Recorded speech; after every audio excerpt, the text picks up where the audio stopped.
the top stars from Hollywood and from all over the world to entertain you on a giant screen with the few colorful motion pictures you've been hearing about and reading It's about. showtime, folks.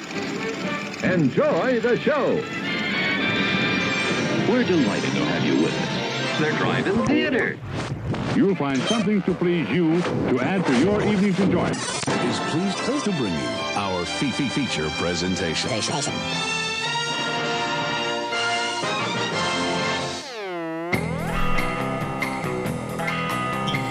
Yo ho ho! What's up, everybody?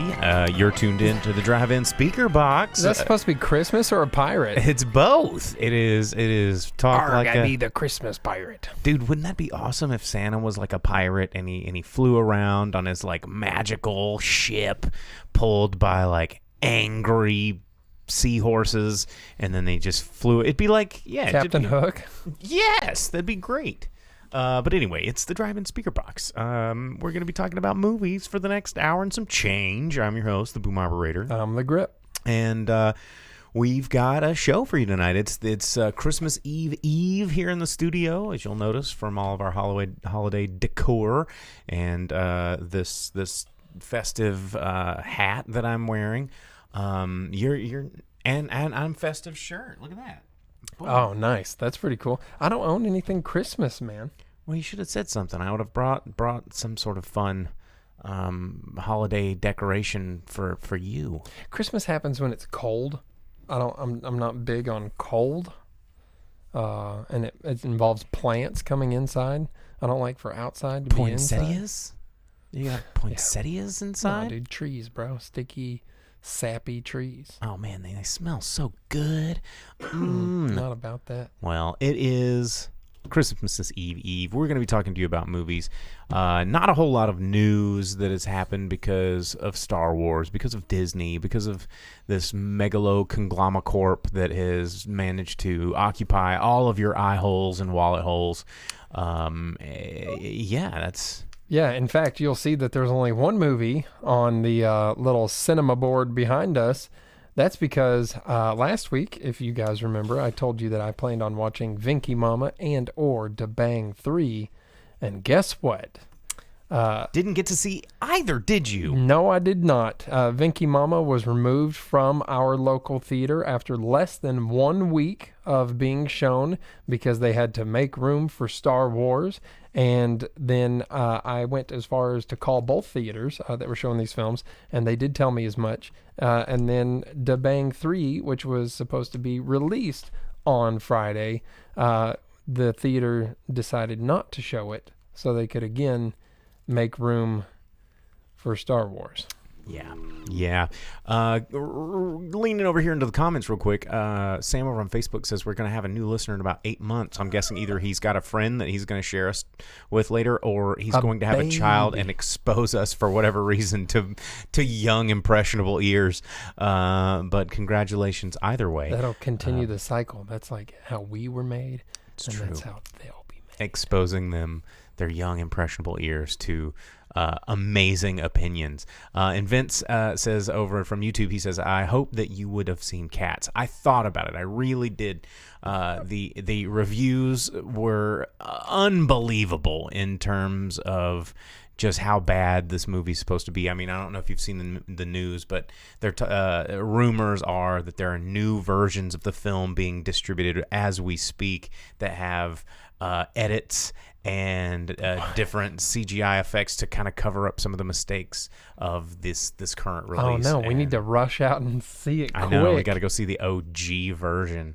But you know, I didn't see Star Wars either. I'm gonna go see it this Christmas with the family because they made me promise to go watch that movie, because it's really the only thing that I haven't seen that's gonna be out on Christmas, because that's one of the tricky fun ways that big studios like Disney manages to break all these records. It's like, well, you release a movie and you basically strong arm everyone into eliminating any other movie competition in the theater if you're gonna, because it's seriously in their contract says if you want to show this movie at your theater, it has to be a minimum number of showtimes and a minimum number of screens, including the 2 biggest screens that you have available in your entire theater. Mm-hmm. And so if you're a somewhat small theater, you either have to have extremely packed hours or cut, and a lot of. Well, I guess just packed hours, because there's no way, especially when these movies are getting longer and longer and longer. Like a 3-hour movie, you can only show so many showtimes in a day. So it kicks out these smaller movies. And, like Da Bang, which the group was incredibly excited about seeing, and it only played at our local cinema for, 5 days? No, that was Vinky Mama. Da Bang, they decided not to even carry show it, despite having the cardboard cutouts. After having advertised it and saying that they would have it, the cardboard cutouts, and promising that it would be there, they decided that they needed more room for Star Wars. And J.J. Abrams has said, everyone's like, oh, he's saying that the fans are right. And it's clickbait. I read that interview, and basically he's just saying, literally everyone's complaining about this movie. And JJ's like, well, everybody's right, because you can't make everybody happy. And it's like, yes, you actually probably could by making a good movie. Yeah, like, because, nobody walked out of Empire Strikes Back like, oh, trash, idiots, it's so dumb. Exactly. Like, not one person. Like, everyone's like, yo, Kirshner nailed it. Vader. And to this day, yeah. Father? People don't put in Back to the Future or, A New Hope and put it in front of a new audience and go, dude, that movie's stupid. Yeah. I don't ever want to watch that again. No one does that because they did it right. It's a good movie. No one puts in the original Ghostbusters and goes, no thanks. It's just, and JJ's like, can't please everyone. And it's like, you absolutely can, because it's been done before. And the problem you have is you have people that care. You have a machine that is built for people that don't care, being required to make a product for an audience of fanatics. And we were talking about this off camera. The producer of our show over here, before the script arrived, we were talking about, like, I read this article in Wall Street Journal recently about how Disney is having a difficult time with the Star Wars property. They've been acquiring properties for years now. I mean, they acquired Fox. That was a good buy. They acquired Pixar, which, believe it or not, a lot of those movies, like Toy Story, is not a Disney movie. It's a Pixar movie. And, a lot of those movies that you think are Disney movies were pre-purchase of Pixar, and they still operate as separate companies now. Frozen is not a Pixar movie. It is a Walt Disney Animation movie, but Pixar still operates as an independent production studio. That's why they have a little bit more free range, but now Disney owns them and makes them do kind of what they say. But anyway, my point is, when they acquired Marvel, when they acquired all these other things, there's just like all of this content and creative content that is on the way that it has a burgeoning fan base or a fan base that hasn't seen content on screen or in this format for years and years and years, like Marvel. There's never really been content like what we're seeing out of Marvel before. But with Star Wars, on the other hand, Star Wars was one of their most expensive acquisitions. And not only was it expensive, it turns out that the fan base, for a somewhat very limited amount of content on screen, has an almost religious following. And what? A movie that inspired people on a census in Australia to put part of it down as their religion and be counted and be misconstrued through media, but still nonetheless added to a census as the religion. You think that people are just like super into that? Exactly. And it just so happened to also be a toy-making money machine, because George Lucas and Kenner happened to just stumble on something that was a magical gold mine. Not like this pre-calculated amazing money machine. It was just sort of kismet. And now Disney wants to make this into a more efficient money machine without the magic. And it doesn't work that way, especially when you have a loyal following of religious fanatics. The the Pope doesn't just come up and go, guess what? Jesus did different stuff now, and he likes fornicating, he likes booty sex, he likes premarital marriage, he likes gay people, he likes all these things. And, you know, like, you remember the backlash that the Pope got when he was just like, hey, we need condoms, you guys. And I was like, no, you can't change religion. And then people were freaking out. And that's kind of like Star Wars, man. You can't just tell people like all these things that you've kind of created your whole life and raised your children on and incorporated the ways of the Jedi and into your family, and it's all of these things that have become a part of your life, and then they go, Misa gonna shake it up. Like, you don't do that, and you don't like throw a porg at it and go, kids like this, right? And this has existed for 42 years, and the majority of people that like it are under that age, so their entire life they've experienced this Star Wars and all of its content, including comics and books and video games that were all passed by Lucasfilm. Nothing hit media or fans' eyes unless it was approved by an overseeing board and was part of that universe, so that everything stayed fluid and relative and nothing overlapped in a bad way, but it all worked together to create this actual universe, the first expanded universe before movies got into that crap. And Disney's like, wipe it out. All of that history. Get it out of here. Snap. We're going to make toys. And so Disney's been just shooting, just throwing noodles at a wall. And the first al dente one has been Baby Yoda. And it is the least depth of anything that they've hit, but they have found that formula, and they're going to exploit that. They're going to turn that into everything Star Wars. They're trying to do all this television series show. They're trying to get away from the movies because they know that movies can't work in the Star Wars universe anymore because the fans are too loyal. So they're like, well, let's make low stakes stuff, low stakes content like TV. People don't hold TV to as high as standards for whatever reason. I don't understand.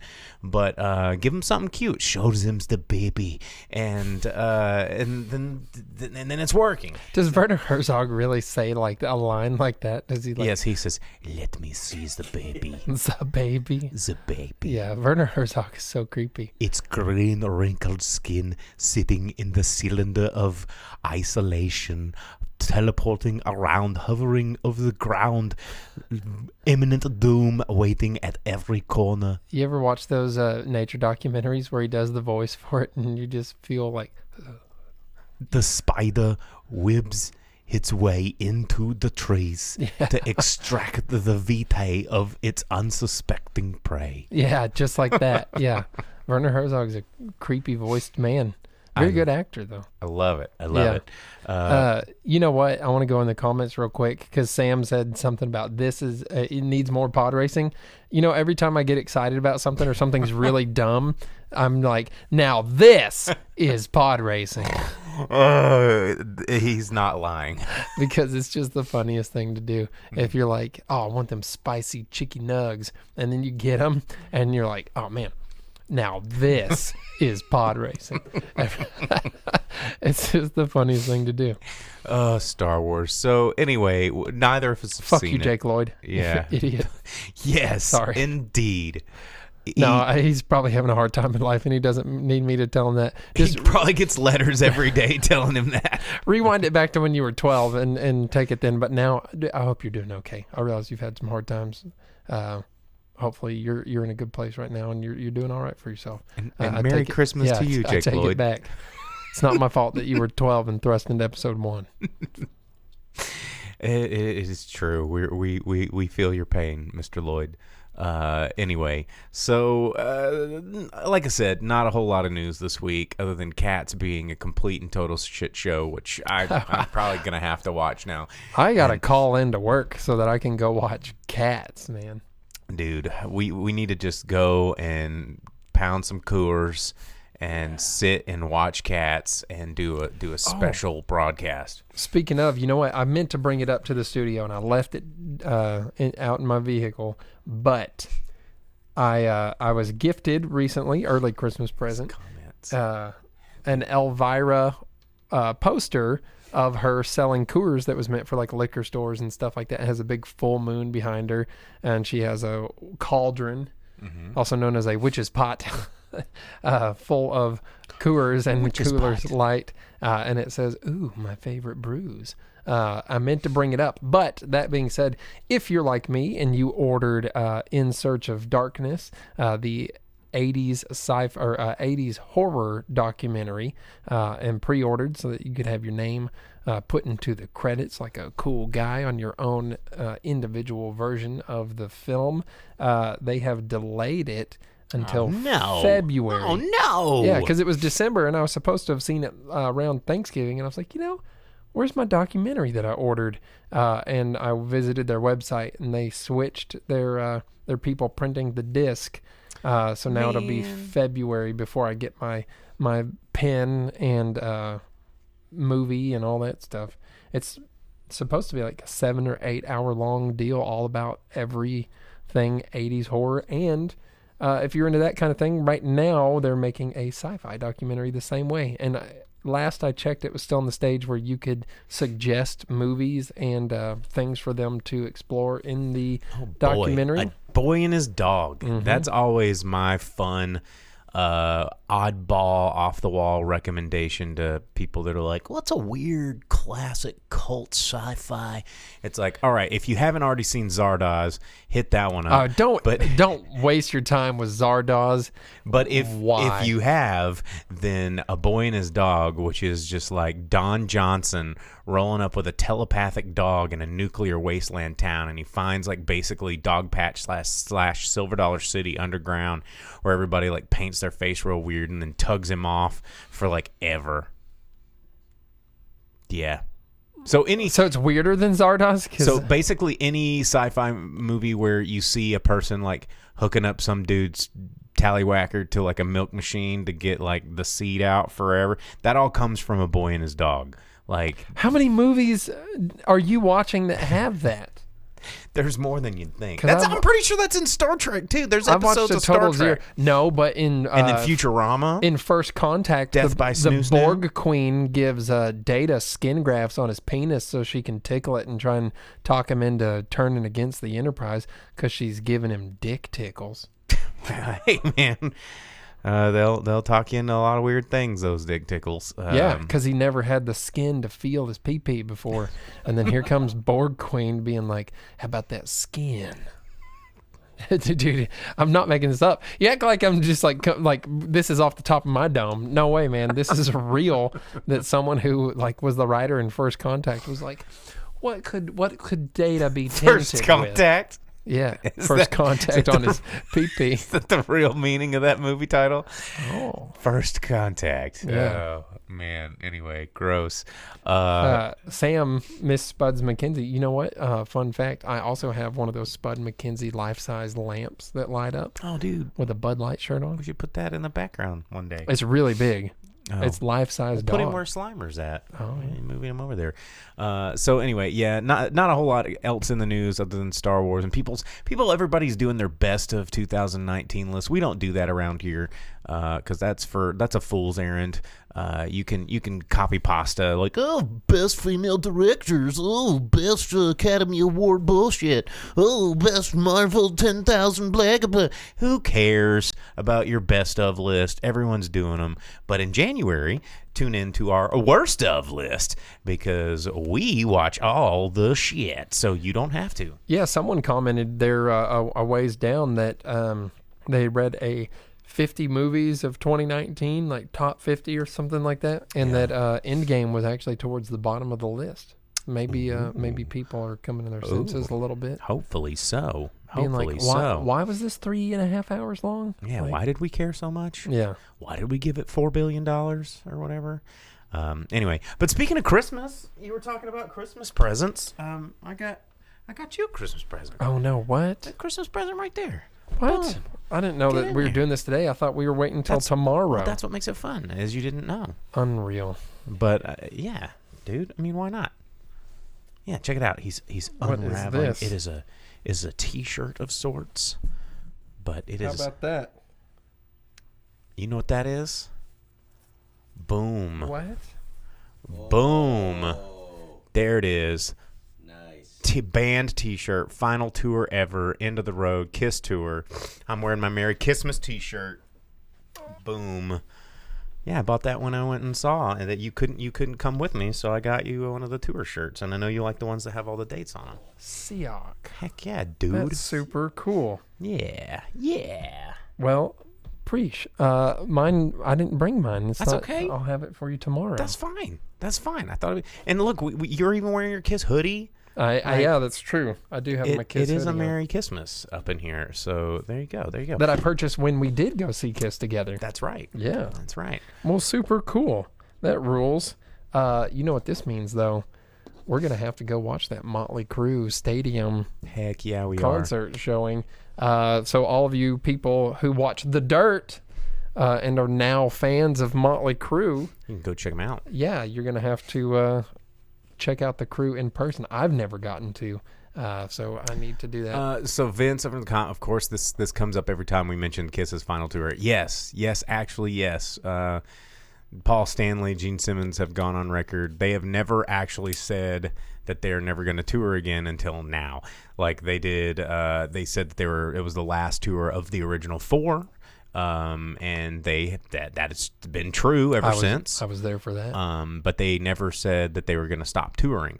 And they did, the original. They did a reunion, and then they did the last tour of the original four, and then they immediately went on tour with the new group. And this has been, it's the final. They even produced a whole amazing new stage show. Mm-hmm. But this is they're making a point to go play a show in every city in North America that they've ever played. And where'd you go? Little Rock? I went to Little Rock. Yeah. Oh, yeah. Saw it in Little Rock. It was a great show. Anyway, got fifth row. Yeah, fifth row center. Boom. Anyway, that's not movie related unless we're talking about Kiss meets Scooby-Doo or Kiss meets the Phantom of the Park or there's that Kiss and Scooby-Doo is only like 2 years old. Like it's real recent. Yeah. What was the one with the hand? It's like the knocker, like the hand on like the door knock for the wizard door thing. That's a movie. The wizard door knock. Yeah, I'll think of it in a minute. Yeah, well, while you're thinking of that, let's tell the people what's opening up this weekend, the weekend of Christmas, December 27th, although almost every one of these movies opens up on the 25th because that's how Christmas weekends work, because everybody's off work except for people that work in restaurants, except for people that work at movie theaters, and except for people that work at emergency services, hospitals. So be extra nice to these people, especially if you're going to the movies. Be patient, be friendly, don't be an asshole, because it is the holiday season and these people are working hard, being away from their families. So understand that when you go in there and it's busy and crazy, or don't be mad at the people working there because they're teenagers. A, they're teenagers, and B, like, you're there to have fun. You're not at work, so eat a butt. Like, you know. I actually worked at a movie theater for a while, and the two biggest days are like Christmas and Thanksgiving, because that's when everyone goes to watch movies, big movie releases, and they're like the busiest days, and they're the ones where everyone splurges. So they all hit the concession stand. They go crazy. You got children all over the place at all hours because they're not going to school either. So it's chaos. Yeah. And I find that a lot of people are really unfriendly around the holidays, especially to people in the service industry. So, you know, if you're going out to the bar tonight or tomorrow, which bars here in Northwest Arkansas close at midnight tomorrow, Pinpoint is closed tomorrow for our Christmas Eve gathering. But just be extra friendly, because they're getting slammed, and everybody that's coming out is, a lot of people are rude, and it is just a very high stress time of year for your people in the service industry. So tip appropriately. Yeah, I'll be working tomorrow, so don't be mean to me. Exactly. But there's movies coming out. Of course, most people are probably still going to be seeing some of the ones that are already in theaters, but we do have from director Sam Mendes. A lot of people have been talking about this movie because it is shot in kind of chronological, scene-by-scene order. It is not a continuous shot movie. A lot of people were getting the impression that this was a big, long, continuous shot. It is not that way, but it is edited to kind of feel that way, which is kind of interesting. But the movie is called 1917. It's about two young British privates during the First World War given an impossible mission to deliver a message deep in enemy territory that will stop 1,600 men and one of the soldiers' brothers from walking straight into a deadly Kind of trap. like Saving Private Ryan, but with higher stakes. And British people. Yeah, and Benedict Cumberbatch and Colin Firth. is it actually being released, though? Because last I saw, it was limited release in December, and it wasn't getting a wider release until the first or second week of January. It's saying December 25th, so I think maybe it may have gotten moved up. Because I really want to see that movie. I figure you'll probably see it this week if it's not too crazy. Maybe, but you told me I needed to watch Star Wars so that we could talk about Star Wars. That'd be nice, but you don't have to. I'm not going to twist your arm into something that you don't want to do. No, We're very consensual here. I'll need to find a time to watch Star Wars, and then I'll need to find a time to watch that with my dad, because we always go to the war movies together. Word. Also coming out in theaters this Christmas is Little Women from director Greta Gerwig. It's about Little Women, if you're familiar with that. It's about four sisters and a coming-of-age tale in America after the aftermath of the Civil War. Actually, that movie looks pretty decent. It's Little Women done by Greta Gerwig, which she's good. And it's got a great cast of very talented ladies. And, Emma Watson, I love seeing Emma Watson in a non-Hermione Granger role. Yeah, Saoirse. Yeah, and Saoirse, she's cool. A lot of cool people in this movie.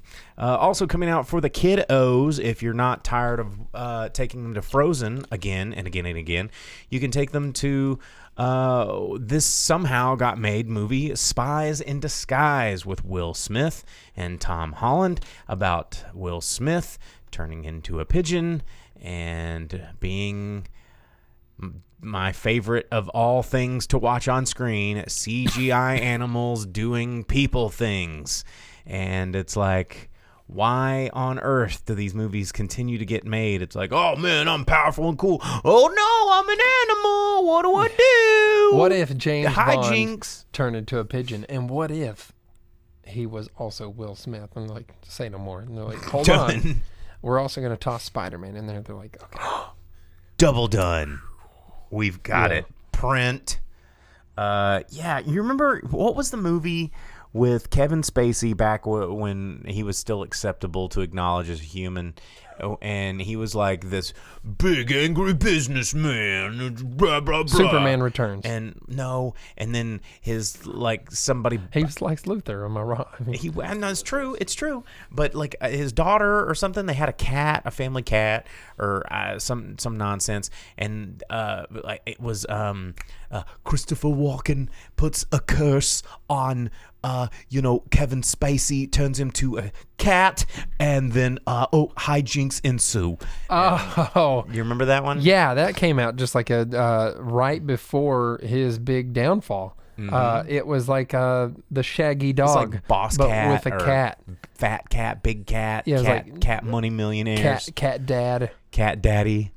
Oh God, I wish it was Cat Daddy, Fat Buddy Millionaires. I don't know. Anyway, it was stupid. So just because someone's like cool, suave, and talented, and you turn them into a CGI fucking animal, does not mean it's a good movie. 9 Lives, was that really the name of that movie? Oh God, thanks Google, because I certainly hope that you don't remember that. There it is. Good Lord. Yeah. Ugh. Cool. Oof. And I watched that movie because. Worst of 2000 or worst of 2000 whatever year it was, because I was like, this is not going to be good, and I sat and I watched it and it was not good. Despite Christopher Walken. There's been 1 or 2 of those where I'm like, I'm going to watch this movie for the list because it's going to be crap. I'm like, dang it, it's actually pretty okay. Oh wait, hang on a second, I remember that. But then there's movies